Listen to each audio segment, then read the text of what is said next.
তিস্তা নিয়ে উত্তরের ৫ জেলার মানুষের দীর্ঘদিনের দাবির প্রেক্ষিতে তিস্তা নদীর সমন্বিত ব্যবস্থাপনা ও পুনরুদ্ধার প্রকল্প বাস্তবায়নের উপর জোর দিয়েছে সরকার। সোমবার সকালে রংপুর জেলা প্রশাসক সম্মেলন কক্ষে তিস্তা নদী ও পানি ব্যবস্থাপনা, কৃষি, জীববৈচিত্র্য ও তিস্তা পারে অর্থনৈতিক কার্যক্রম নিয়ে প্রকল্পের বিস্তারিত তুলে ধরেন পাওয়ার চায়নার সিনিয়র এক্সপার্ট মকবুল হোসেন।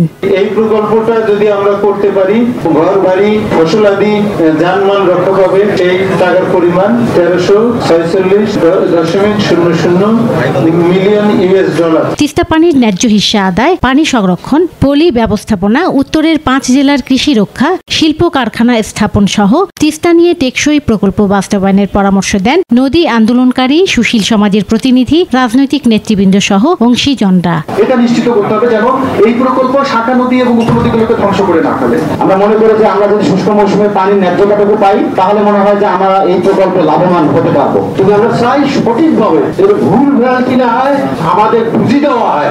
উত্তরের জীবন, জীবিকা ও জীববৈচিত্র্য রক্ষায় তিস্তা নদীর সমন্বিত ব্যবস্থাপনা ও পুনরুদ্ধার প্রকল্পের মাধ্যমে তিস্তা পাড়ের মানুষের আকাঙ্ক্ষা প্রতিফলিত হবে বলে জানিয়েছেন রংপুরের জেলা প্রশাসক মোহাম্মদ রবিউল ফয়সাল।